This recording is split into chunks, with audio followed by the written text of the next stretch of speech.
To be submitted today on oral argument, Mock versus Garland. Mr. Jaffe.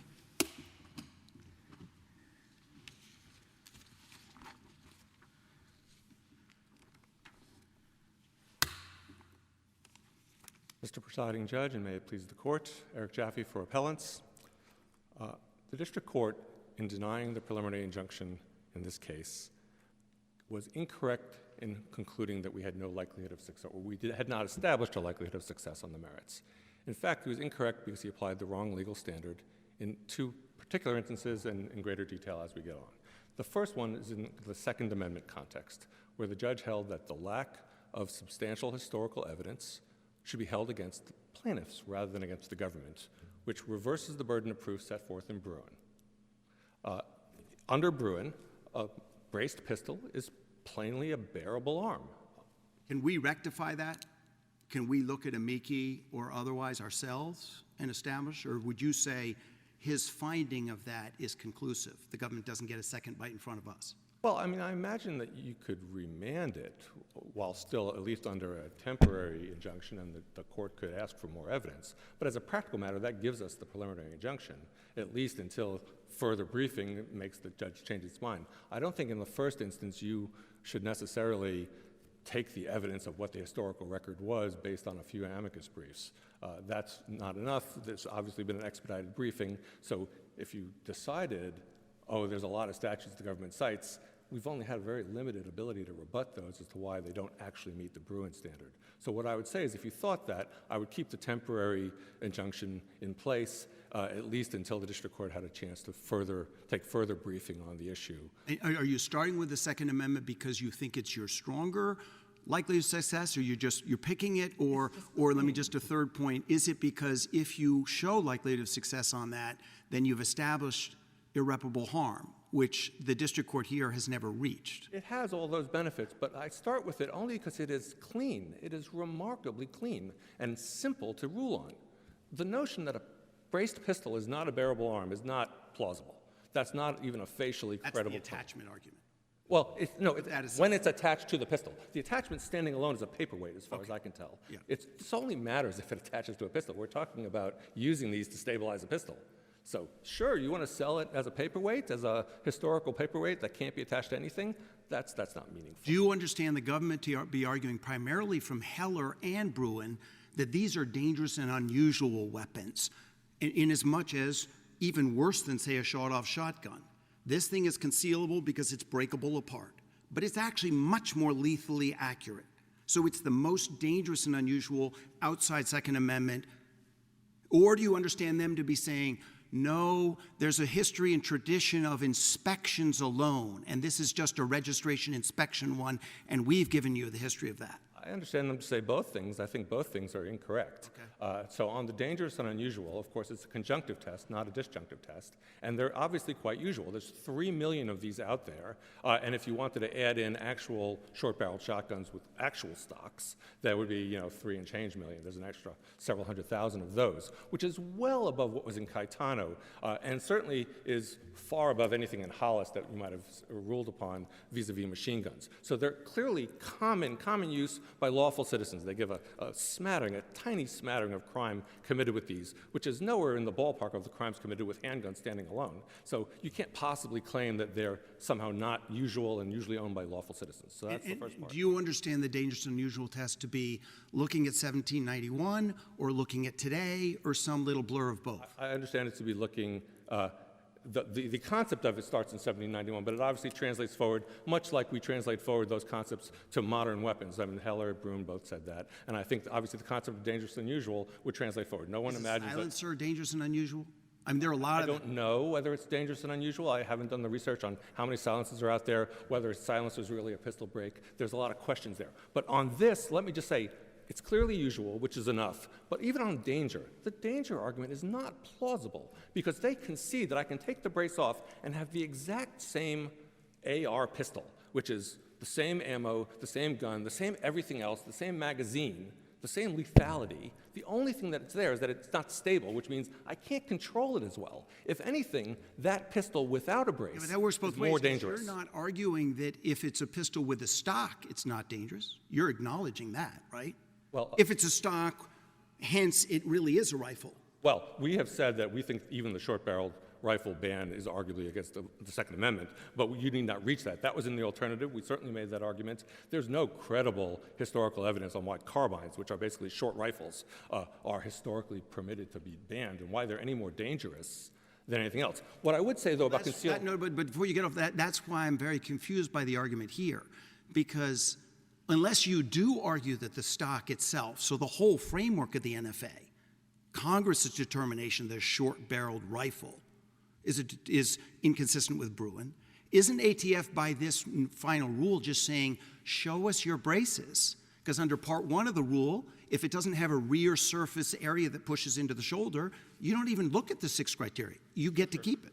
I don't have a problem with them saying, show us your braces. What I have a problem with is the criteria they use to evaluate whether those are intended. My point is they don't get to their criteria if it doesn't have the shoulder surface area. That's Part 1.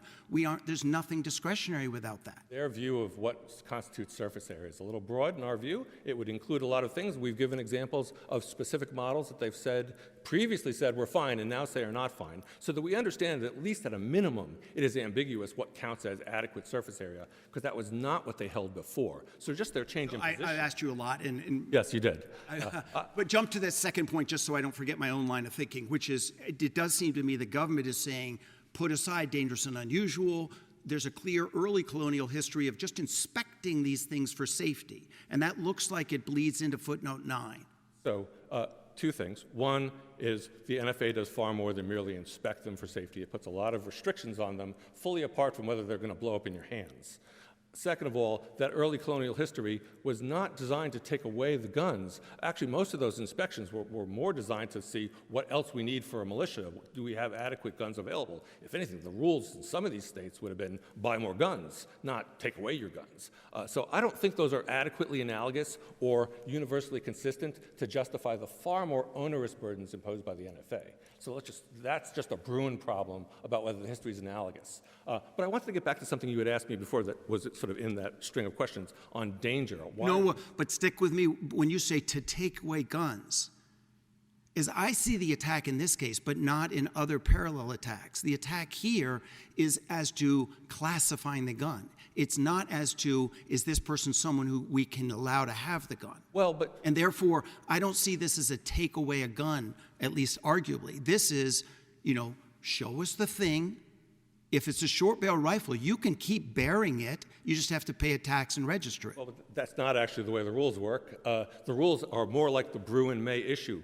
ATF has asserted the authority to deny the ability to bear an NFA weapon completely in its discretion. But that's as to whether the person is deserving of it. It has nothing to do with the 6 criteria. Wrong? No, the 6 criteria trigger the May issue. It's like saying a pistol license is a May issue license. So the fact that it's a pistol triggers the May issue, but the May issue is the burden placed upon those weapons. Keep going. The other thing I would say is they're not just categorizing it to give it a fancy name. Obviously, the categorization has consequences, and it is the consequences of that categorization that constitute the burden on Second Amendment rights. So yes, if they were just going to look at it and say, oh, that's blue, that's red, that's pink, I'm going to call that one George, great. But that's meaningless. That's not what the NFA does. The NFA actually has real-world practical consequences on the owners of weapons so categorized. The one thing I want to get back to on dangerous and unusual, on the danger part, the concealability is almost laughably backwards, because the same pistol without the brace is far more concealable than when you attach the brace on it, making it bigger and more awkward. The brace adds stability, I will give you that, but stability does not make it more dangerous, any more than a new modern rifle that has better features for aiming and control is more dangerous. Yes, if the wrong person uses it, I suppose they could use it more effectively. But you're not disputing that the NFA constitutionally can require possessors of shot-off shotguns to register and pay the tax. I think sawed-off shotguns are different. Okay, so I think that they have a different dangerous? mechanics. They're less dangerous because they're inaccurate. This is a highly accurate rifle, thus the sniper in Boulder, the sniper in Dayton, they've got this thing that can come apart, then they can reassemble it, and then from a tower or wherever, They can hit people. Okay, this is actually less accurate than a long-barreled rifle, which would be much better, have more rifling. So if that's the question on super-duper accuracy of snipers, the answer is long-barreled rifles are far more dangerous But I'm comparing just than braced rifles. If we're accepting that NFA constitutionally can apply. I'm not accepting that. I'm just saying I haven't reached that because I You're think they're not distinguishable. accepting that Bruin allows them to require possessors of sawed-off shotguns? I'm just saying it's not at issue in this case. And I'm asking you to compare the two. Well, I think there are differences. I'm not going to say whether those differences would lead to a different result, because that's not the case before me, and I've not been asked to defend those. So you can assume that arguendo. That's fine. I don't have a problem with assuming an arguendo. And what I would say is the difference is a sawed-off shotgun is wildly inaccurate and has a lot of risk of collateral damage, whereas a more stable, more accurate pistol means you hit what you're aiming at, and therefore don't kill the kid in the stroller. You don't go through the window. If you're shooting at an intruder in your house, you don't make a mistake. The notion that a more accurate and more controllable firearm can be banned precisely because it's a better firearm gets it exactly backwards. Is there any post-Bruin footnote 9 circuit or district court opinion that you would point me to? On that particular No, point? just on generally, how do we understand when it's a legitimate shall-issue regime, which I think NFA closely resembles, or no, it's not because they ultimately still have discretion to deny people for any reason? I don't know that there's any decision that deals with the shall versus ban of the NFA. What I do know is the government has asserted, and amicus briefs have discussed, and they have not denied, that they claim discretion to deny for any reason whatsoever. So whatever their reasons are, whatever is going through their heads, I don't know, but it's not written down and it's not regulated. Rahimi confine our Bruin argument analysis at all? Or we confined at all? I think Rahimi confirms our approach to these things. I don't think it confines it. I think it tells you exactly why the court got it wrong. It got the burdens backwards, that if you want to not merely name these things and put them on a list, but make that list have legal consequences, which is I can't sell it, I can't buy it, I have to lock it away, my spouse or other resident family member has to also be NFA licensed if they're going to even be in my house. I can't transport it across state lines if I have a country house, in Texas instead of here. All those things are real, meaningful burdens, just as bad as the carry versus not carry burdens in Bruin. In fact, worse than those. So, Any NFA provision yet been struck by any court under Bruin? I don't know the answer We to would that. be the first, and you're saying you have. Well, I'm not asking you to strike the NFA provision. What I'm asking you to do is strike the regulation that applies to pistols. It may have the implication that in a future case, the logic of your reasoning could apply to the NFA, but I'll let that case happen when it happens.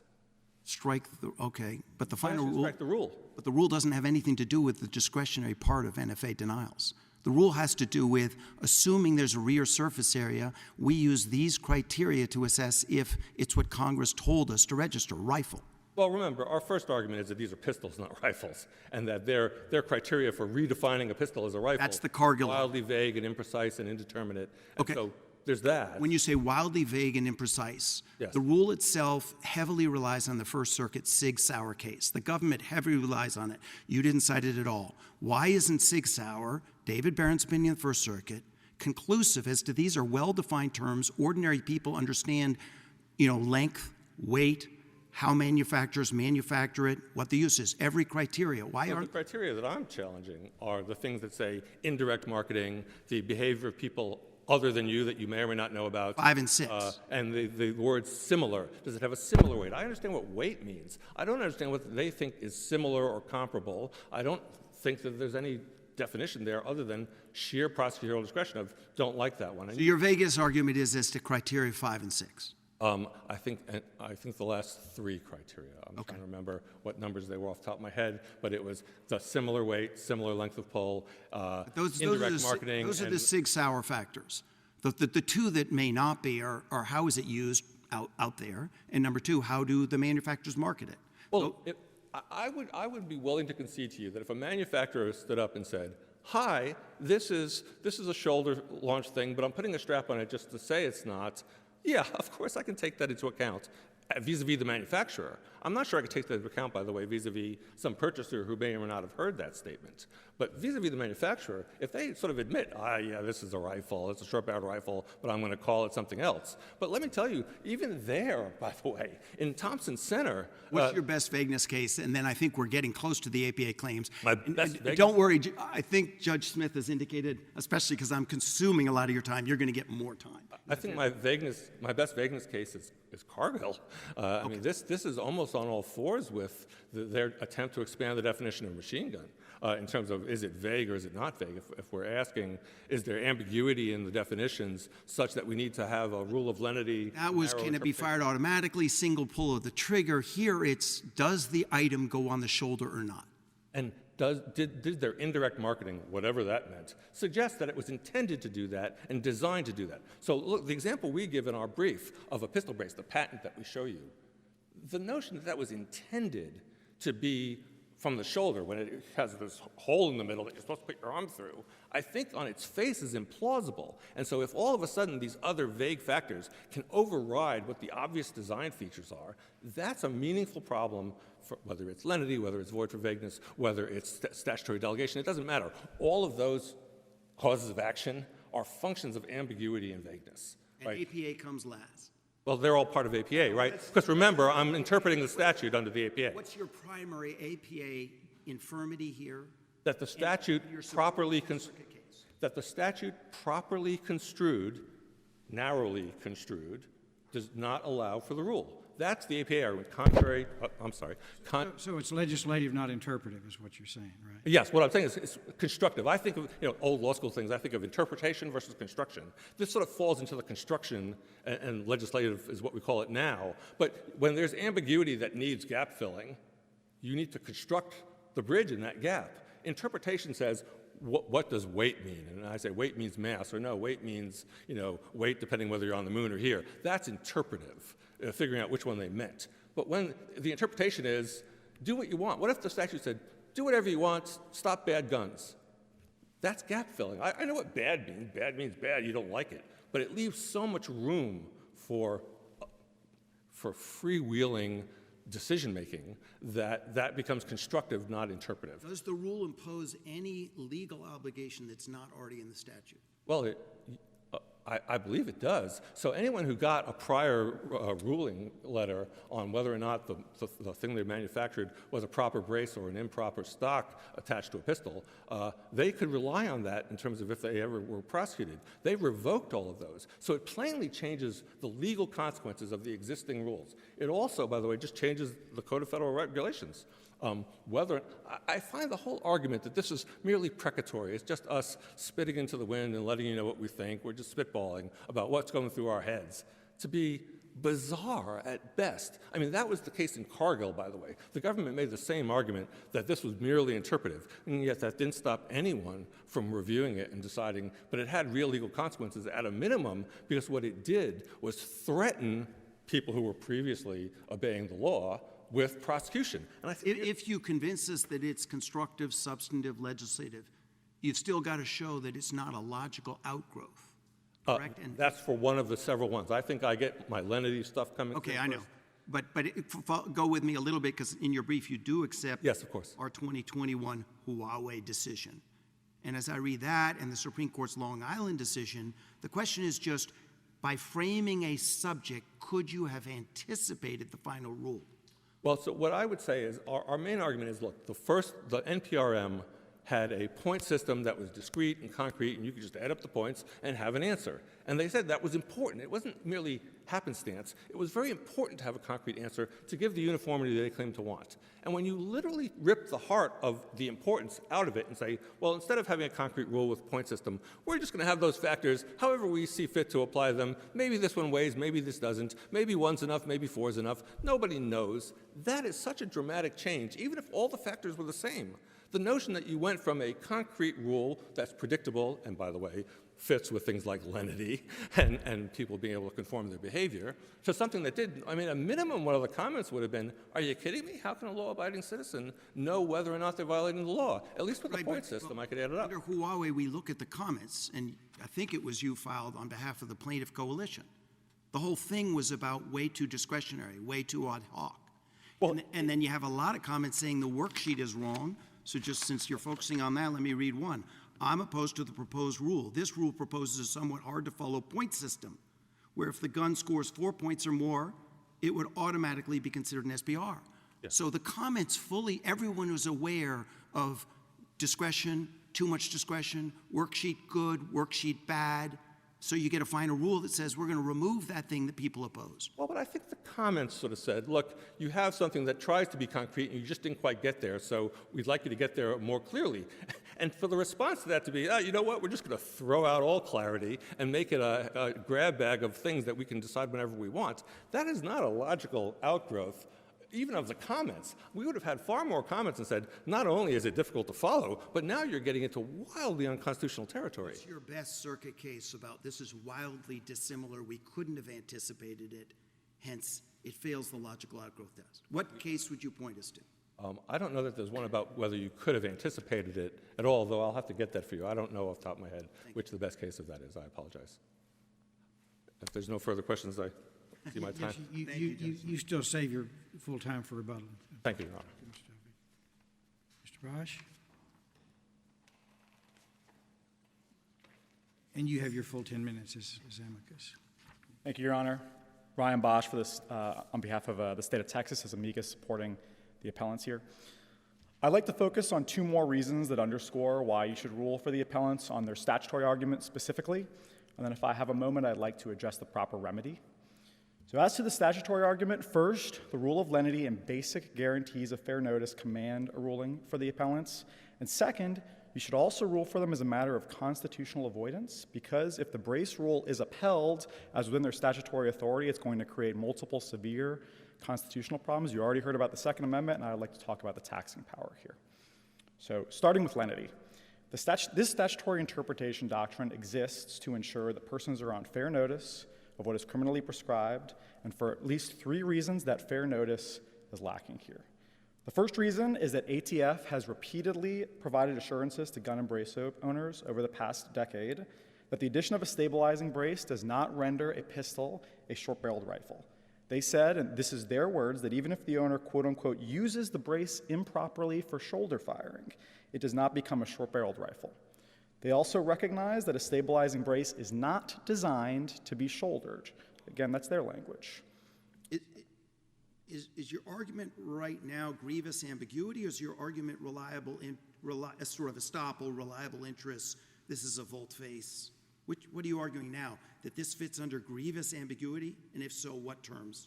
Well, we certainly believe that the ATF's previous representations about the statute, about stabilizing braces, create the kind of grievous ambiguity that is necessary to trigger the rule of lenity. But more fundamentally, the rule of lenity is about fair notice. And no one who owns stabilizing braces, according to ATF, it's over 3 million people before they promulgated their final rule. None of those people could have plausibly been on fair notice that those stabilizing braces, if connected to a pistol, would create a short-barreled rifle. And now ATF is telling those people, you don't register, you're a criminal.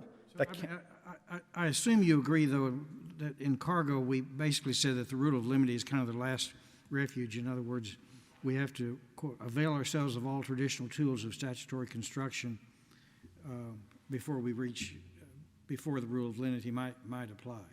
That's right, Your Honor. And we think that the Thompson Center case illustrates how, even if you do employ all the rules of traditional statutory construction, that you are left with an ambiguity here, because the Thompson Center case, of course, as we've described in our briefing, illustrates pretty clearly that if you've got a combination of parts that can be used to create a short-barreled rifle, but also could be used to create something else, then as a matter of statutory interpretation, applying the rule of lenity, you do not have a short-barreled rifle subject to regulation under the NFA. I don't know how ATF gets away from this problem. Their briefing doesn't address Thompson Center in any material respect, and I think Thompson Center controls this case. Congress has said a short-barreled rifle. I mean, I guess what I'm thinking, and I think Texas law ties in. In other words, you presumably are defending your laws. Possession of a short-barreled rifle implicates the NFA, implicates Texas state law. So what's the grievous ambiguity? It's the interpretive criteria? Well, Texas law just cross-references the NFA, right? And it says that if you haven't registered something according to the NFA's terms, then you've got problems. Let's imagine you're defending Texas's law. You'd say the earlier refusal to give any clarity somehow reduces the ambiguity than this perhaps defective effort to say, here are the 6 primary points of focus. Well, two responses, Your Honor. Our first point is that because Texas law cross-references the NFA, we have a serious interest in making sure that the NFA is properly interpreted, and they've gone well outside the bounds of how they can interpret the NFA here, and that creates a problem for Texas. No, but if you win, it reverts back to what? They just decide, as they always have been, case by case? How is that clearer? Not at all, Your Honor. To the extent that they've been deciding case by case, and I think if you look closely at their letters, there is frequently unequivocal language in those letters. It's not just limited to, oh, you've just brought one stabilizing brace to our attention for one gun. No. Their letters are frequently more unequivocal than that, just talking about stabilizing braces in the abstract. But to the extent they've been talking out of both sides of their mouth in the past, and granted they have been, that cuts against them under the rule of lenity. It can't possibly be the case that they aren't making an arbitrary and capricious argument. Well, I think this goes to statutory interpretation, Your Honor. I think this was a significant factor in the Cargill case, the fact that the agency didn't speak. Cargill's 922-0. I mean, that's a felony offense to have a machine gun. Here, it's a registration scheme, and Texas itself presumably has been applying its own laws to persons who do have short-barreled rifle. And so what I'm confused about, I think you can understand, is as far as I see it, this initiative is just, here are some criteria.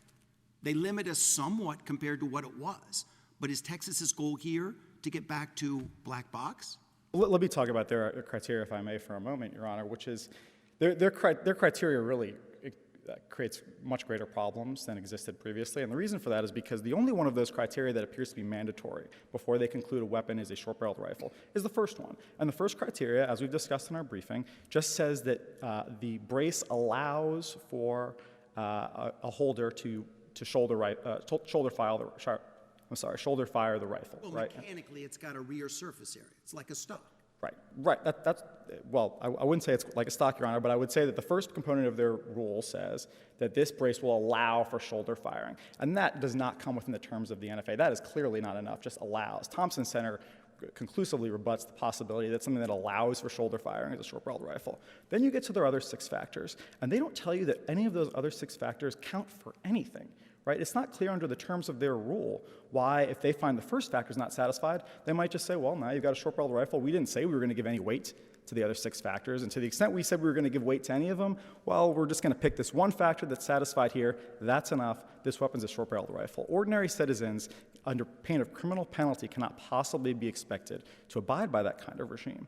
If I may, Your Honors, I'd also like to say a word about the taxing argument, because I think that this also creates a very straightforward way to resolve this case. Did the parties preserve that or assert it here? Well, I think as a matter of statutory interpretation, Your Honors have to avoid creating constitutional problems. And the footnote 2 of our amicus brief goes into this in a little bit of length. Of course, also the Supreme Court has recognized that it's really a matter of discretion whether you're going to consider amicus arguments. And I'd point Your Honors to Teague. Go ahead and make the argument. Certainly. Thank you, Your Honor. As our brief lays out at some length, ATF has repeatedly taken the position that it has unlimited discretion to approve or deny registrations, and I think that has to form the backdrop for how you view the brace rule. This is something that they've stated as a categorical matter, and in fact, they stated it as recently as 2022, while this rule was in the hopper, while they were finalizing this rule. They represented this to a district court, I believe it was the District of Idaho, in the Clark case, and I'll just quote them here. According to them, quote unquote, the NFA gives ATF complete discretion to approve or deny an application to make an NFA firearm. Now, that can't, sorry, Your Honor. No, I really liked that your brief brought this up because it's a difficult one for me, but I don't see it, in your brief, you point out it's coming up in parallel litigation. I don't see that they're presenting it to us here, which is to say there does appear to be discretion in terms of who gets registered, but that isn't discretion that we're focused on the final rule, which is how do we classify the gun? In other words, I'm asking, right? The gun classification is what I thought we are focused on here. The discretion, the unfettered discretion, may or may not exist, as you point out other cases are raising, as to them being able to say, not you, even if yours is a short-barrel rifle. Sure, Your Honor, but I don't know how you can separate the two, right? Their interpretation of the statute is that they have complete discretion to approve or deny registrations. I think that has to form the backdrop for how you're viewing the brace rule, especially because the brace rule applies retroactively. It applies to people who already possess these things. and because the brace rule waives the registration fee for the first 120 days for all of those people who already own braces. There's no plausible way to say that that's an exercise of taxing power. It's purely regulatory, right? And the NFA was passed as an exercise of Congress's taxing power. All of ATF's regulations, I think, have to be, implementations of the NFA have to be keyed to the taxing power. There's just no plausible way to say that applying the brace rule retroactively, waiving the tax, subjecting people to this pure form of regulation and then punishment if they don't comply is constitutional. There's no way to square it with taxing clause precedent. And of course, the defendants haven't submitted that it's a Commerce Clause regulation. I'm very eager to hear what your thoughts are on remedy, and particularly because you were the plaintiff in the case we heard and decided just a few weeks ago. Is it Missouri versus Biden?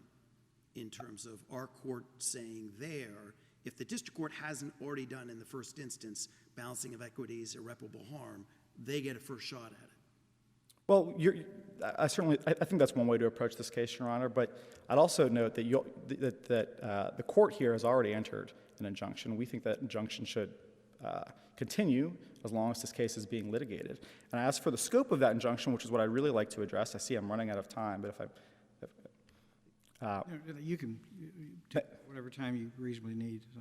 Thank you, Your Honor. I think that it's clear that a nationwide injunction is proper here. I think that's true under the Feds for Medical Freedom case, and I think that the circumstances here are actually even worse than what you had in Feds for Medical Freedom, or rather, another way of putting it is to say it's more warranted here than it was in Feds for That would be going beyond what you just said. Is our current appellate injunction is, as we slightly expanded it from the motions panel, right?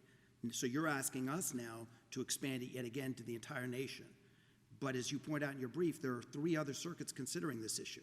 So how would we just, as a matter of comedy, are you suggesting we should impose one, or why not keep it exactly at the level that our court's already done beyond what Judge O'Connor was considering? Certainly, I take Your Honor's point, and I recognize that the fact that other circuits are considering this question raises some complex issues. At a bare minimum in that case, I think you should expand the injunction to cover the Fifth Circuit, or we'd be satisfied if you covered the state of Texas at a bare minimum. And this court's Louisiana versus Becerra opinion, I think, stands pretty strongly for the idea that the court can do that, right? In Louisiana versus Becerra, this court modified a district court's nationwide injunction to apply more narrowly. I think comedy concerns motivated that narrowing. And to the extent you're concerned about comedy here, I'd say the Fifth Circuit, at a bare minimum, Texas, this rule cannot constitutionally be applied in the state of Texas. Would the plaintiffs in this case get anything more from a nationwide injunction, or are they fully covered? Well, it depends on how ATF decides to apply the rule while the injunction is in place, right? And I think that illustrates why a broader injunction is proper here. How are they going to apply this rule while an injunction is in place? Are they going to demand that persons prove their membership before ATF initiates an enforcement action? Are they going to ask these organizations for the membership list? Isn't that a really pretty compelling argument to say Reed O'Connor ought to look into this? Of course he has to name who it is ATF can't apply it to. We don't know about that. Well, our point is that in the interim, while this case is being fully litigated, they shouldn't be, this is a highly inequitable and chaotic way for them to apply the brace rule, to ask people to prove whether they're parts of these membership organizations or to demand membership lists from the organizations. So procedurally, to me, there are 2 different concepts here about the remedy. One is that there can be a stay pending appeal. That means a stay in place while we decide this appeal. But I think you're going beyond that and saying we would decide this appeal on whatever issues we think are before us, and then it would be back in the district court, but somehow our stay would remain in effect. But that's not a stay pending appeal. That's some kind of a permanent injunction or a permanent stay or whatever we might want to call it. It seems to me that the difference is important. Explain which one you're asking for and why. It seems to me a little bit strange if it's back in the district court that there's somehow still this stay from a higher court because the appeal essentially has been decided. Certainly, Your Honor. We do recognize that a stay pending appeal situation might be different. Of course, this court entered an injunction pending appeal. I recognize that the 2 are highly similar concepts, but I think that the Louisiana versus Becerra opinion establishes that this court can modify injunctions and send the case back to district court. just as a matter of basic equity. I don't think that there's some kind of hardline constraint on what the court can do here, and we submit that as a matter of basic equitable principles. There's no way that ATF can be enforcing this thing while it's enjoined as to some people and not as to others. No, please do. Do you have a thought on this sort of quick exchange I was having about any best authority that this isn't a logical outgrowth from the proposed rule in light of the 270,000 comments that said this is already too ad hoc, this is too discretionary? How would it possibly fit into that line of authority that the final rule here isn't a logical outgrowth if essentially what they did was take out the worksheet? Yeah, I apologize, Your Honor. Texas has not presented the logical outgrowth argument. You haven't presented it? Okay. Yeah, I haven't presented it here. Yeah. Thank you, Your Honors. Thank you, Mr. Baasch. Mr. Janda, for the government. As with the other presenters, you'll have whatever time you need to present your case. That does not mean you should feel obliged even to take the full 30 minutes if you don't wish to. That's up to you, but don't feel constrained because we've given everyone else some extra time. Thank you, Your Honor, and may it please the Court. Sean Janda for the federal government. I think it might be helpful to start this morning by just being very clear about the circumstances that led to the rule and about what the rule does and doesn't do. So as the rule makes clear, for years leading up to the rule, individuals or entities that wanted to manufacture or sell or possess short-barreled rifles without complying with the NFA's requirements would take an item labeled a stabilizing brace, but that was functionally identical to a shoulder stock, stick it on the back of a heavy pistol, and use the resulting combination as a short-barreled rifle. And the rule catalogs extensive evidence that this is how many stabilizing braces were in fact being marketed and used by the regulated community. And I think, sort of in addition to that circumvention, there was substantial confusion among the regulated public because ATF had issued classification letters to different brace designs, some saying that they were not short-barreled rifles, some saying that they were short-barreled rifles, without a particularly clear, consistent framework for evaluating the intent question. And so in the face of that circumvention and that confusion, ATF decided to issue the rule. And the rule primarily does two things. So first, it says... Well, it promulgated a proposed rule, got almost 300,000 comments, and then 2 years later it comes out the final rule. So would you agree that this is a rule, that it is a substantive rule, or are you going to really stand on the hill if this is an interpretive rule? So we certainly think it's an interpretive rule. I think you can go right to the first paragraph of the rule, which says this rule is doing nothing more than trying to clarify ATF's best understanding of the NFA's intent requirement. The rule itself says this is going to cost millions, and it's going to be close to 3 million Americans with guns or these attachments that will be affected. So that sounds immensely consequential as to legal rights. I think rules, even interpretive rules... What's your best case that this is an interpretive rule? I think see it in the brief. I think FTI, which we cite in our briefs, is a relatively recent Fifth Circuit case. FTI. FTI v. FAA. And what that makes clear is that interpretive rules can be sort of substantive in some sense, can have real consequences, especially to the extent that the underlying statute that they are interpreting has real consequences. And so here, the rule, over and over again, I think makes clear that ATF is just trying to articulate for the public its understanding of how this intent requirement ought to be applied. But Well, if it's interpretive, that means that this has always been the case, that the rule really didn't change anything, which means that all of these thousands, tens of thousands, however many people who have these have always been in violation and are subject to criminal and other penalties, right? Yes, so the rule makes clear ATF's view that these things, to the extent that they are in fact designed and intended to be fired from the shoulder, have always been short-barreled rifles under the NFA. There was no explanation or rule that was really needed, right? Because it was always obvious, in your view, to anyone that he or she was in violation. So I think it depends on the particular brace pistol combination.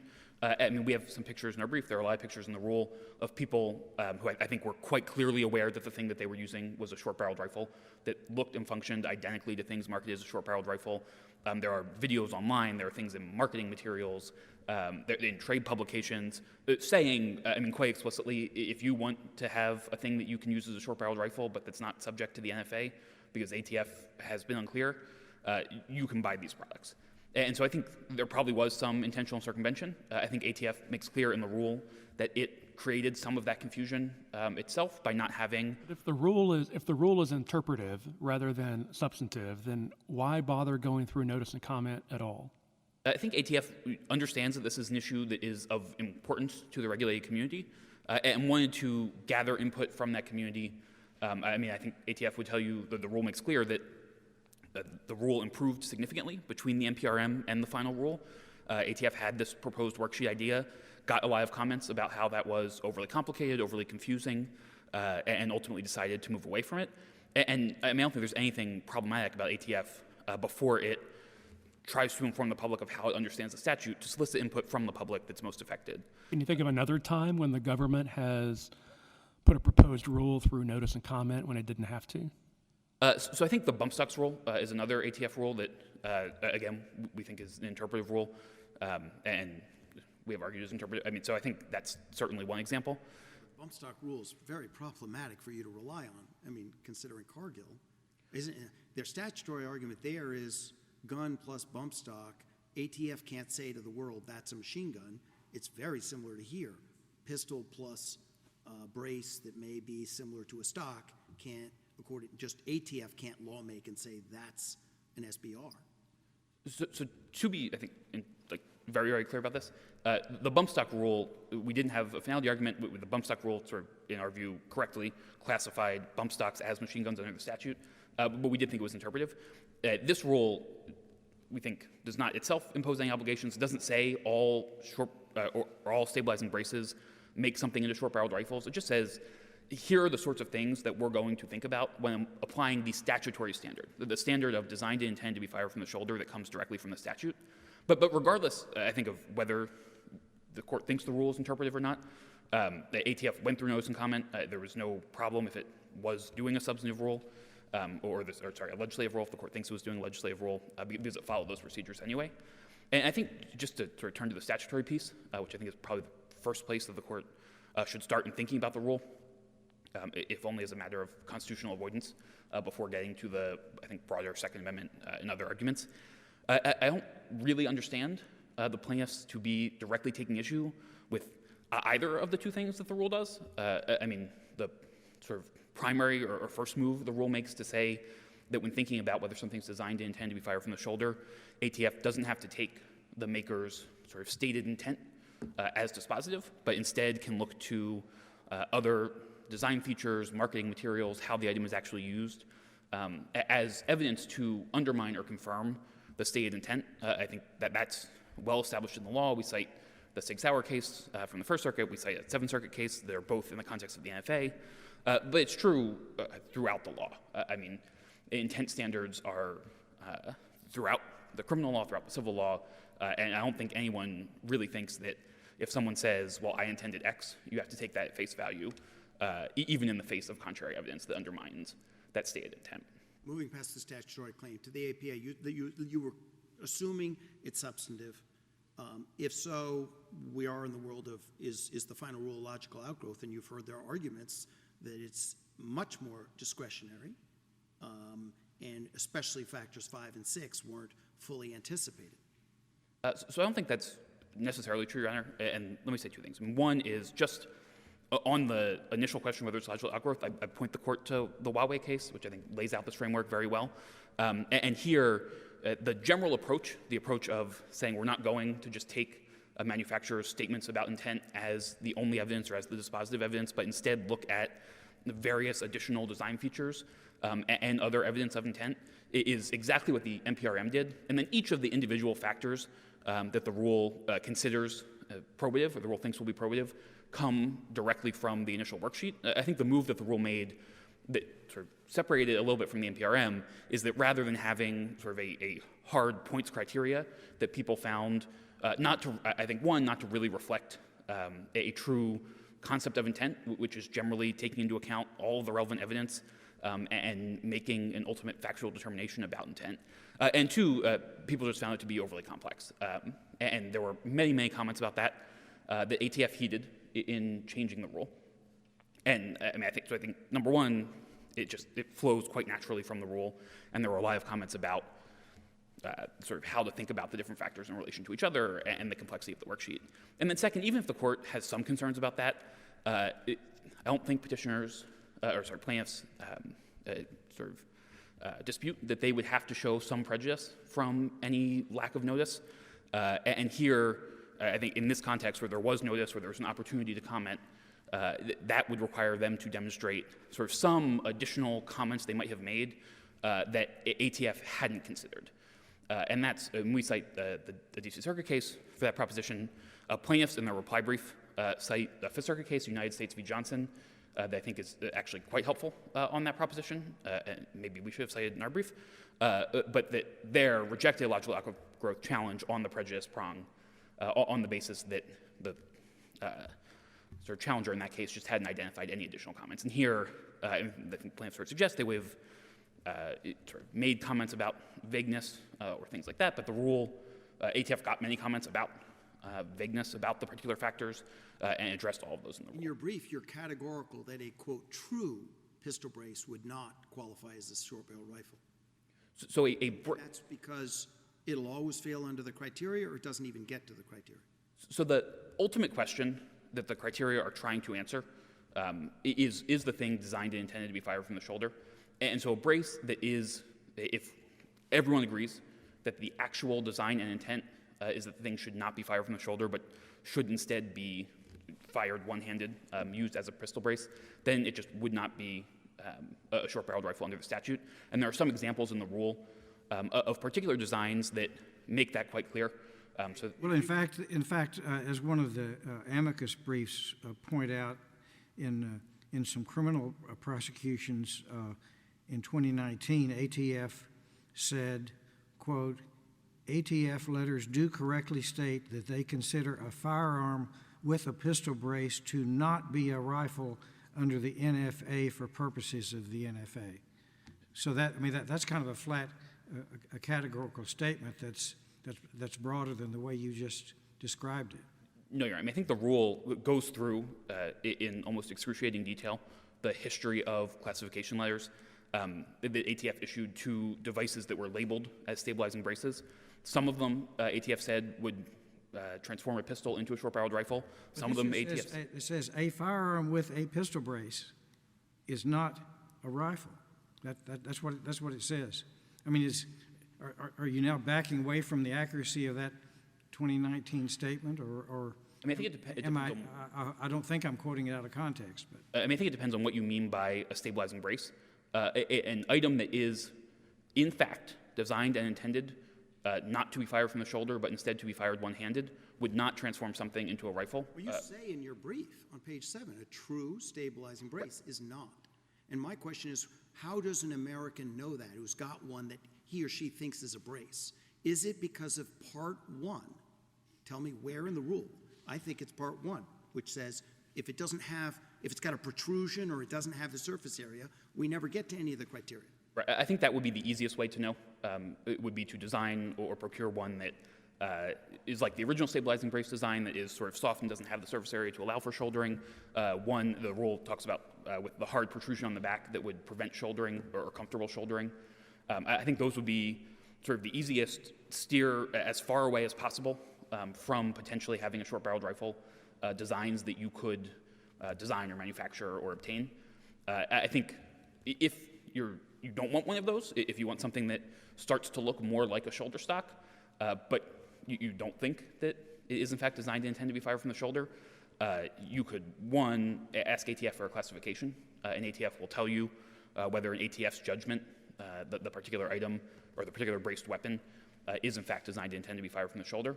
If you disagree with ATF on that, I would suggest that you could pay the tax, you could register the weapon, and you could bring a suit for a refund where you could challenge ATF's determination about whether the thing is or is not in fact designed and intended to be fired from the shoulder. Just on the statute, there'd be no Chevron deference. There would be no Chevron deference. The job of the court in that suit would be to apply the statutory definition designed and intended to be fired from the shoulder. And ATF, of course, I think would point to some of the evidence. The ultimate criminal exposure for a violation is at 5871? There are, I think, different criminal provisions. That, I believe, is one of them. Prosecutions are brought? Prosecutions are brought for having unregistered short-barreled rifles. I mean, machine gun, there are a whole It's a bunch pretty of big items. sort of Damocles over these 3 million Americans that have these already. So I think there's a couple things there, Your Honor. I mean, one is, This is the Texas sort of rug pull-out argument, which is they never knew it was a Mother May I regime. They had these things, they thought braces were exempt, the brief says they are exempt, and all of a sudden now they actually have felony criminal exposure, state and federal. And ATF has broadened it. That's sort of the Cargill problem, isn't it? no, Your Honor, I mean, ATF has not, nothing ATF has done has changed the statute. I mean, the statute says what the statute says.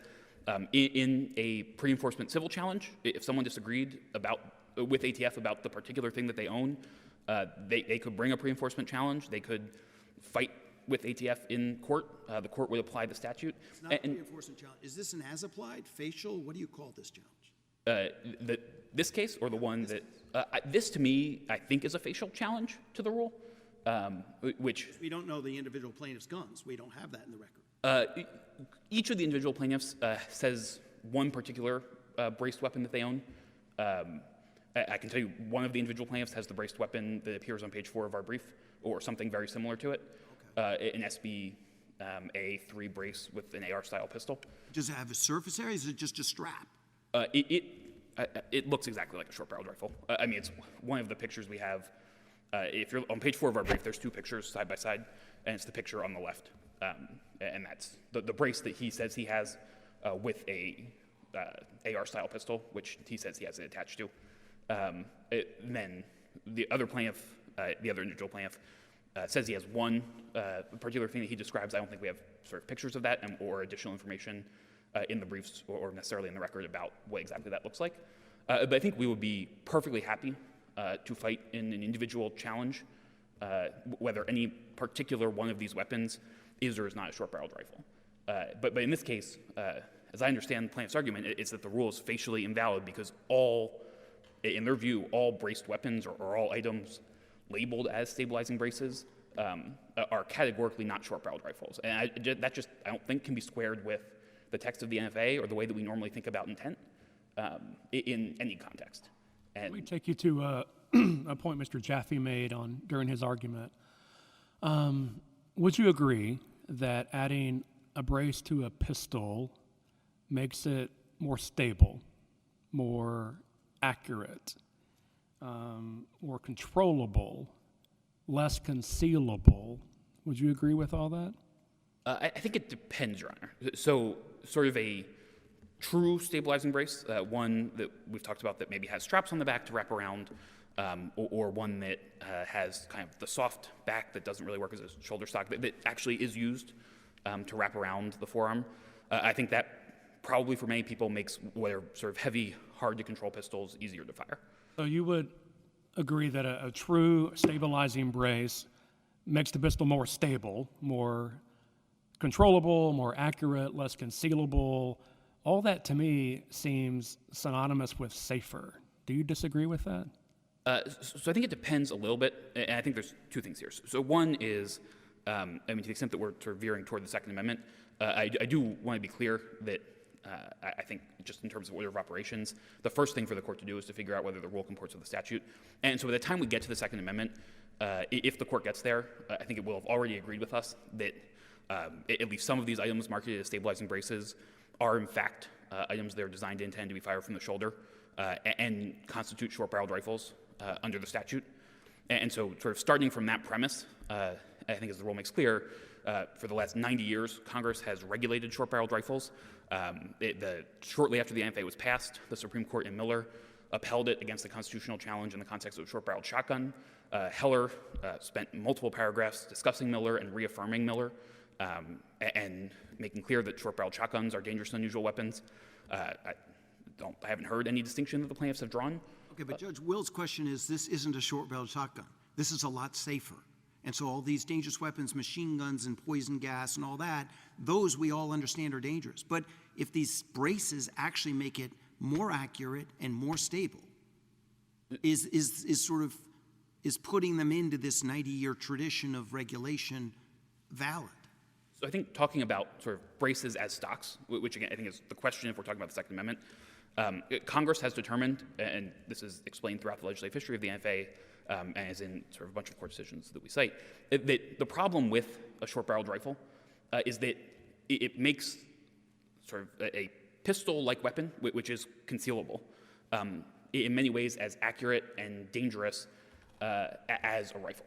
And so, of course, in any sort of context, when thinking about whether a particular weapon is dangerous, in some ways you're going to have to think about who the person is that's firing it, and maybe if the person who's firing it is sort of someone who is not trying to engage in criminal activity, then it's better for it to be more accurate.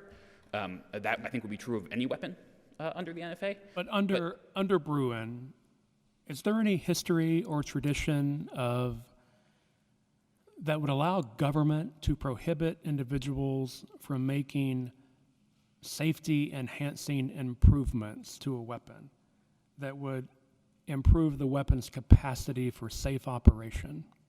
So I think that's sort of exactly what the NFA does with short-barreled rifles, and I think other short-barreled weapons as well, which again sort of combine that concealability of a pistol or a smaller weapon with the dangerousness of a longer weapon.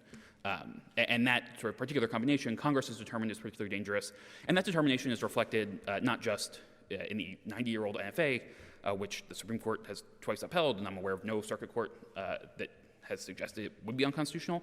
It's also reflected in, as we cite, 30 different states and the District of Columbia, all of which impose either outright bans on short-barreled rifles or prohibitions unless those rifles are possessed in compliance with the NFA's requirements. And so I think there's really just a legislative, across many, many, many legislatures for many, many, many decades, a determination that short-barreled rifles do have that particular and problematic combination of concealability and high power. If we reach the history and tradition analysis set forth in Bruin, how would you frame the question we have to answer? Is there a history and tradition of, now describe what you think the government's done and tell me where you see that history and tradition.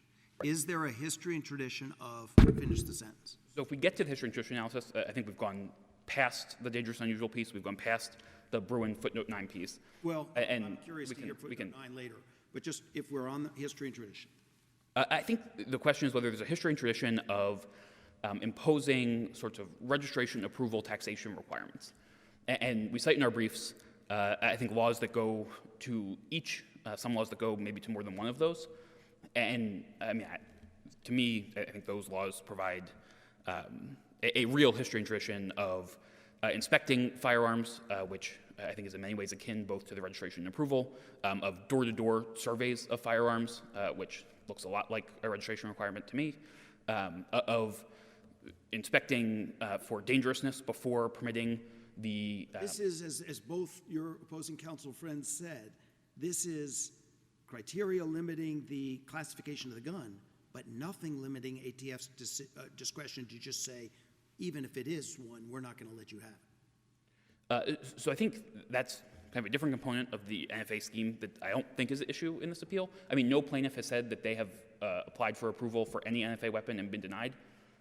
And so if someone were to apply for approval and to be denied on a basis that they thought was irrational or arbitrary or not grounded in the statute, they could certainly bring an as-applied challenge, and they could bring an as-applied constitutional challenge to that, but that certainly hasn't happened to any plaintiff here. And so I think the plaintiffs here are really complaining about the requirements that they would have to comply with moving forward. I mean, the taxation and the pre-approval requirements have been waived for previous possessors so long as they timely register. The government's Bruin answer primarily the history and tradition, these early, half the colonies had these inspection things, or is it primarily footnote 9 and this is just a licensing registration scheme? Which, and do you have circuit level support for either? I know Bruin is recent. So it's both of those, which I think are separate arguments, and the dangerous unusual piece, which I think comes before. For me to see unusual if 3 million Americans have these. I mean, let me say two things about that, if that's where the court is hung up. I mean, number one is, I think even 3 million, if that's the right number, falls well below the numbers that this court cited in Hollis as being indicative of common ownership. And I mean, I think the other piece is that in Hollis, at least, this court looked to the number of lawfully possessed weapons, of registered pre-1986 machine guns in that case. And here, I mean, the registration number is substantially less. It's only the Texas amicus brief points to all these flintlocks that the framers had. They look awfully like a pistol with a stock attached.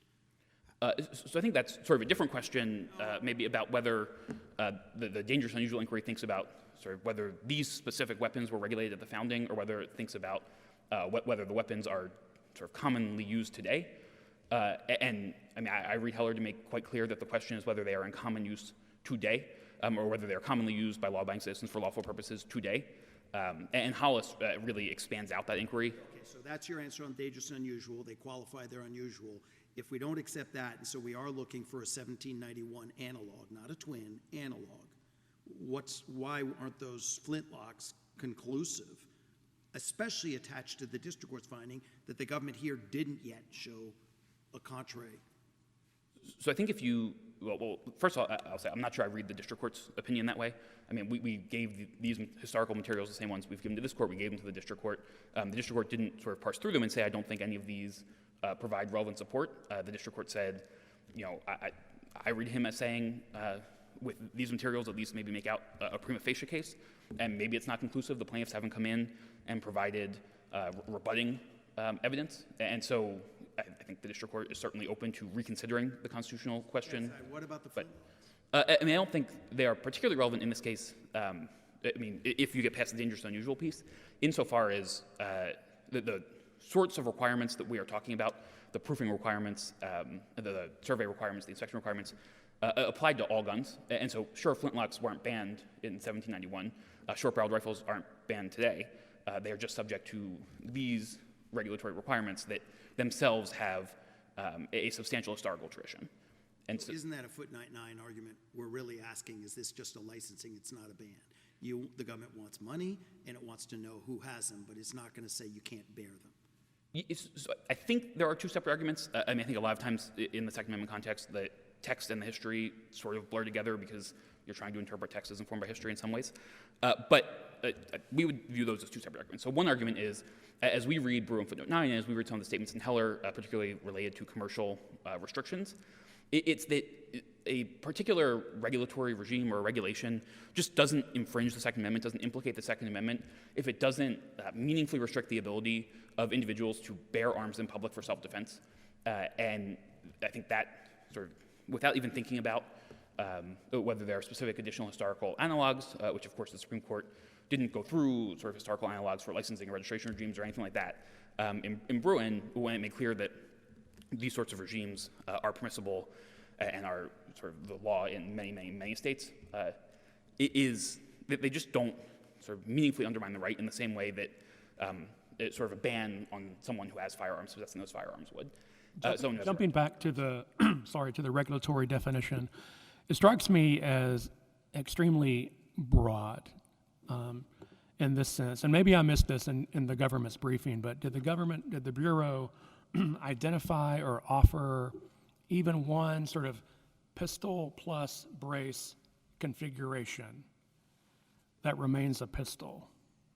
Yes. So I would look to 6529 to 6530 of the rule, which explains that just sort of as a categorical matter, there are going to be certain designs that couldn't sort of feasibly be shouldered, designs that have a protrusion on the back that would prevent comfortable shouldering because of the recoil, designs that have just sort of elastic and straps rather than the surface area, designs maybe that have sort of squishy surface area that you can't shoulder in the right way. And those would just categorically not be included. And then I think this is the hard problem the rule is trying to solve, is if you have a brace that like could be used as a brace, but could also be shouldered, then ATF has to figure out what the design and intent of the manufacturer is. And that's what all of the criteria in the rule are trying to get at, is trying to parse through, does it seem like the manufacturer in fact has designed and intended this weapon to be used from the shoulder? And so that's why ATF is looking at things like, is it similar to things that the manufacturer is marketing as or that everyone agrees are in fact short-barreled rifles? Does it have attachments? Does it have a sight that can only be used when you are shouldering the weapon? That is quite probative evidence that the weapon is in fact designed and intended to be shouldered. Does it, when you look at the marketing materials, is the manufacturer putting pictures in their pamphlets of people using the weapon from the shoulder? Again, I mean, that's just sort of quite obviously probative intent of how the manufacturer intends the weapon to be used. And so those are things the ATF has just identified as probative. They're not dispositive. If a manufacturer came in and wanted a classification decision from ATF, or if there were some sort of enforcement proceeding, the manufacturer would be free to present whatever evidence they wanted that got at their intent, and ATF or a court, depending on the particular circumstances, would have to determine just ultimately whether the weapon is in fact designed to intend to be fired from the shoulder. And then just circling back, Judge Higginson, to your last question about footnote 9, I think the other important feature of the NFA, when thinking about the extent to which it actually meaningfully undermines individuals' right to bear arms in public for self-defense, is that it applies to a very, very limited and discrete set of weapons. So even taking the 3 million number, which again we don't think is sort of the right way to think about this, but even taking that number, you're looking at maybe 1%, probably less, of the hundreds of millions of firearms in the United States. And even if you add in the other NFA-regulated weapons, machine guns and short-barreled shotguns and destructive devices, it's still a very, very small sliver of weapons. And so individuals can buy pistols, they can buy heavy pistols, they can buy rifles. One thing that jumps out to me is, whereas the worksheet allowed an individual to really analyze kind of their own weapon and to sort of have an objective basis for disagreeing with the ATF's determination. But the final rule seems to vest the Bureau with kind of this complete unchecked discretion to use this subjective balancing test with half a dozen opaque factors on a scale that nobody can see. And so I think, Your Honor, that's just, to be clear, how intent-based inquiries work. I mean, every day in this country there are criminal trials that turn on a defendant's intent, and there's no points-based worksheet to try and figure out what a defendant was intending. You look at all of the relevant evidence, and a fact finder has to make a factual determination about intent. And so, I mean, I think ATF is trying to capture that idea that the underlying question is this sort of question that looks at a lot of different evidence that might be relevant, and is trying to put the regulated public on notice of some of the evidence that the ATF thinks is going to be particularly probative that may cut across a number of different weapons. And again, I mean, just to circle back to what I said earlier, to the extent that a particular individual is unsure about how ATF might classify his weapon, he is free to request a classification from ATF. He is free to register and pay the tax and then sue for a tax refund and sort of challenge that determination. So there are avenues for compliance, for additional certainty that I think reduce any sort of vagueness questions or other sort of concerns about how this is applied. With Judge Smith's permission, a couple questions. If in the end we conclude that Reed O'Connor did reversibly err in saying they weren't likely to succeed either on the statutory or the constitutional relief, could you just talk a little bit about remedy? And I have three, I'll direct you in three direct. Would you suggest at most we would remand for the district court to address balance of equities, irreparable harm, and scope? One. And two, what argument, if any, do you have against a nationwide injunction here? Just do we in the district court not have the authority to do it legally, or would be inadvisable because other circuits are trying to consider it? So starting with the first point, I think oftentimes this court will remand to allow the district court to do the equitable balancing in the first instance. I don't think that's required by any procedural rule or other principle. If this court looks at whatever it determines on the likelihood of success and has to get to the equities, it may be in a position to balance the equities. And we obviously have made the equitable arguments. We haven't told you that you should just remand it and let the district court deal with that in the first instance. But it certainly, I think, would be within the power of the court, particularly if you think that the equitable questions or the scope questions turn on fact determinations or sort of discretionary determinations the district court would normally make in the first instance. You would be perfectly free to remand and allow Judge O'Connor to make that determination in the first instance. On the nationwide scope piece, I think there's two things here. So one is we do believe that courts don't have power to enter nationwide injunctions that go beyond remedying the parties' specific injuries. That's an Article 3 principle. It's sort of the corollary to the standing principle is someone has to come into court with an injury and the court has the power to redress that specific injury.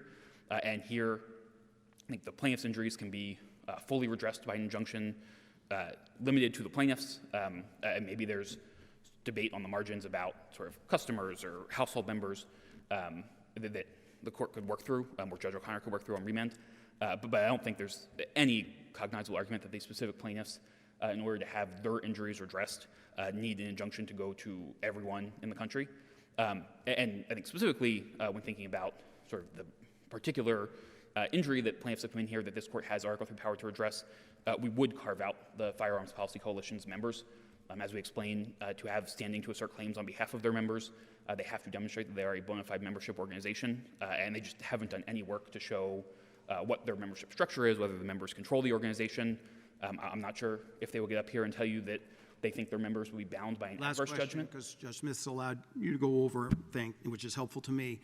If we do impose a nationwide injunction, what is the ATF, presumably unregistered owners of short-barreled rifles are still in violation of the statute. So what do you all revert to if we enter a nationwide injunction? That's a really good question that I'm not sure I have the answer to. I mean, as I said before, we think that this is just an interpretive rule that tells you what the best meaning of the statute is.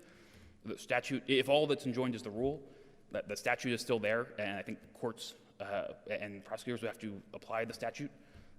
There isn't sort of pre-existing, there's not sort of a pre-existing legislative rule that this rule revokes that we would go back to. It would just be the statute in the vacuum, honestly, I don't know exactly how that will play out on the ground. So does this is somewhat repetitious, I guess, but does the Attorney General take the position that there can never be a nationwide injunction for anything, or there can only be a nationwide injunction under certain circumstances? I'm trying to understand what your position is. I thought you said maybe no nationwide injunctions anytime, anywhere. So our view is that principles of Article III constrain courts to remedying the specific injuries that produce the standing that allows a plaintiff to come into court. That's sort of the flip side of the standing part of Article III. It's not so much about, I don't think, sort of the geographic scope of the injunction. It's about remedying the plaintiff's specific injuries. And so in a case, I think Feds for Medical Freedom is a case like this where the district court found that a nationwide injunction was necessary to truly remedy the association's harms, and this court didn't disturb that factual finding in the district court.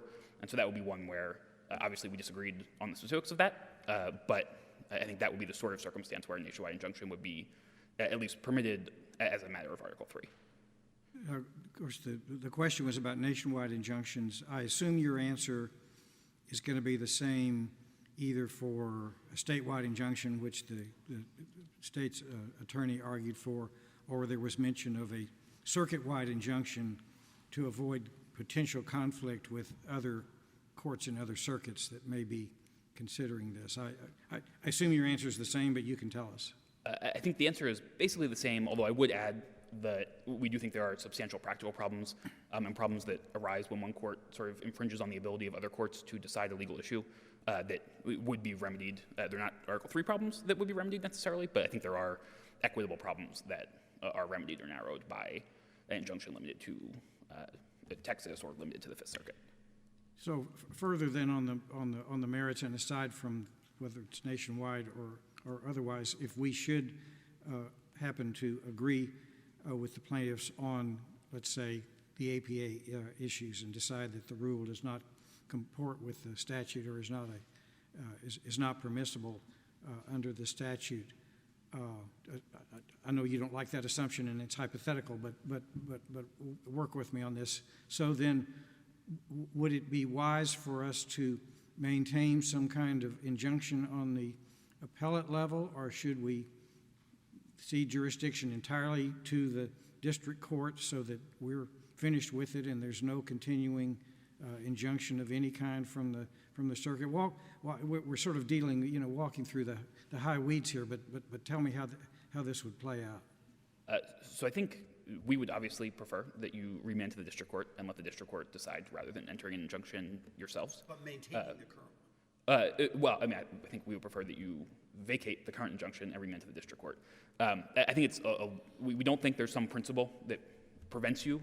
If you think that the equitable factors are clear, if you think that the scope questions are clear from exercising that power and entering an injunction yourselves or remanding with instructions to enter an injunction, we don't think that would necessarily be advisable, and particularly to the extent that you think that there are sort of factual questions about, say, the coalition's associational standing or factual questions about how the equities would actually play out. That's something that obviously the district court is much better positioned to address in the first instance, and we would certainly welcome the opportunity to present arguments to the district court on those factual questions if this court things they are sort of hard to resolve or remain outstanding. All right, you've handled a lot of questions that have taken a lot of your time. Are there any other points that you wish to make? I'm not suggesting that you repeat anything you've already said, but is there anything else that you wanted to raise? No, I think that just about covers it if the court has no further questions. All right, thank you, Mr. Court to John. affirm. Thank you. Mr. Jaffe for rebuttal. Thank you. I will try to keep this punchy. The associational standing question is frivolous in light of today's decision in the Harvard case, where they talked about whether there was associational standing from a voluntary student group of students who objected to affirmative action. Our people actually join. They pay to join. They get a membership card. I mean, there's a declaration by Brandon Combs, the executive director. I don't even think it's in the ballpark of So they're named. ATF would be able to know each person? Well, if we were forced to disclose our membership, but certainly each person who's a member could show a card and show a receipt that said, hi, I'm a member, and prove their membership if they raised it, say, as a defense, which is happening, by the way, right now in Florida, where a number of defendants are saying, hi, I'm a member, the injunction applies to me. Maybe helpful to me, start where he finished, which is if you prevail Yes. and we decide to enjoin this, yeah. then presumably ATF is still going to be able to pursue unregistered owners of short-barreled rifles just using the same statute. Yes, we're just asking you to go back to the status quo ante. So whatever the guidance was before, whatever the things said, these are fine, these are not fine, I think they can enforce those. I think they can enforce. Before January 31st? Yeah, well, before the final rule, correct. So the final rule would just no longer repeal all of those guidance documents. It would no longer change the landscape. But yes, the prior landscape, if somebody literally had a stock and put a piece of tape on it and said, it's now not a stock anymore, yeah, they could go after that. We're not saying that. What we're saying is... What I guess the difficulty with the nationwide injunction then, obviously this court, no one's done all this balancing, your clients then have less certainty as to whether what they own is an illegal thing for them to own. And why wouldn't all the other people, it may be true that the plaintiffs here prefer that prior regime, but why would we impose on many other Americans who want the clarity, want these criteria? Because most manufacturers and most people who buy from those manufacturers are buying things that there are letters about that say, yeah, this one's fine. And so it's not like there's just randomly that people started to make pistol braces without getting letters. Manufacturers have too much at stake for that. So they got a letter saying this configuration is fine, this one's not. They sold those, people bought those. They bought them assuming they were legal because, of course, the manufacturers had letters. The Sig Sauer that one of my individual plaintiffs owns, the Sig Sauer pistol brace, that's subject to a letter. So there's perfect certainty. It may not be perfectly even-handed, and they may have some cases that look like other cases that they treat differently. And that's a problem of ambiguity. If you want to know where ambiguity comes in, it's the fact that they can't get it straight under a 10-year regime. So the gun your plaintiff has that is the one on page 4 on the left? And that's one that there's a letter saying this is not, is that correct? I'm trying to remember if it was the left or the right. There was one that looked It's like the it one was they have on page 4. on the back of it. Is the one that you just referred to that has a letter saying this isn't. Is that the picture on page 4 of the government's brief? The other pardon? It's not the picture on page 4. It's not the one with Not the the letter. picture on page 4 of my client tells me. Do you know whether anywhere in the record we can see the one that you say there's a letter? I'm assuming, in other words, you see where I'm going. It may well be a device that stops at part 1, that categorically, absolutely, under the final rule, isn't. It may well be. But the question is then, remember, a lot of this rule goes well beyond what we've been discussing. It includes a combination of parts that could become a stock. So if I took a 2x4 and shoved it into what everyone agrees is a pistol brace, they think I've now made a short barrel rifle. And the fact that I own a 2x4 and a pistol brace means I constructively own a short barrel rifle, whether I ever put them together. This rule, that is the consequence of this rule's breadth. That's an attack on butt stocks. And No, it's an attack on pistol braces as a component of a constructive short-barreled rifle. would be equivalent to a butt stock, yes or no? If I shoved the 2x4 into it, it would So be. the hypothetical you gave us saying, oh, this will now be encompassed, no one's disputing that they would be able to regulate that. I'm disputing that they can regulate it constructively. That's the Thompson Center case, effectively. It's almost identical to the Thompson Center case, yet they claim on this rule to be able to do that. And their constructive possession cases all claim to be able to do that. I want to point out, by the way, that I thought it was interesting, your conversation about the Part 1 versus Part 2. Their position is, if it's capable of being shouldered, then we can make it a a short-barreled rifle. And that is exactly the position they deny taking, that it's not about capability. But oddly enough, it is. The only criteria that really matters is the first one. The mere possibility of shouldering means now everyone who has anything that even possibly could be shouldered has to worry that it's illegal. And you'll never know whether it will be or won't be, given the uncertainty of all those subsequent factors. And that they oddly accuse us of making this argument when this is what he literally said, that part one is sort of the critical part, possibility of shouldering, thank you very much, you're in legal peril and you'll never know whether we come after you. That's a terrible regime. That's an awful regime, and it literally contradicts Thompson Center, where you were capable of taking the kit they had and making a carbine, which is, by the way, a short rifle, right? And they even called it a carbine kit, oddly enough. So they marketed it as a carbine kit, yet the Supreme Court said that doesn't make it into constructive possession of a short-barreled rifle. Anyway, I just wanted to point that out because it was an interesting conversation you had with him that I think illustrates the exact ambiguity and the exact problem of once you get to point A, which is it possible, then possible suddenly becomes certain. The mere possibility means you're now a criminal. And that seems a little extreme, especially since they have letters, literally have letters. By the way, speaking of that, on the lenity question and the statutory ambiguity, I would just point to the U.S. Bittner versus United States, which is a 2023 Supreme Court decision by Justice Gorsuch, pointing out that inconsistent prior decisions are evidence of ambiguity in the statute. The fact that they didn't quite know how to apply the statute, even if they say, oh, we're just following the words, but they had no idea how to apply the words, and so they themselves say they had inconsistent rulings, that proves the ambiguity, and it triggers the lenity. And that's more recent, obviously, decision, which I think should be under Cargill. I think that largely resolves the statutory construction case. Because my version of a clear statute is to say, if it's designed to be fired with one hand, even if it could be fired from the shoulder, you have to read that narrowly to say, no, that's not an illegal thing. Because the pistols designed to be fired by one hand are exempt, of course. And ATF understands these to be mutually exclusive categories. So you can't blur that line between them. That's what triggers the lenity. That's what triggers Cargill. I think it's almost an admission when they say we were getting it so confused and so wrong, which suggests that they had no idea how to read the statute. Well, if they had no idea how to read the statute, how in the world can an average citizen understand how to read the statute? Couple things, just housekeeping things. That you had asked for a case earlier, I believe, which is on predictability. I'd say chocolate manufacturers versus Block, which is footnote 24 of our opening brief, page 43. I would point out, interestingly enough, Feds for Medical Freedom on the issue of a nationwide injunction. That's binding. We can debate about the constitutionality. They can decide that a bunch of precedent in the APA are unconstitutional by offering nationwide remedies.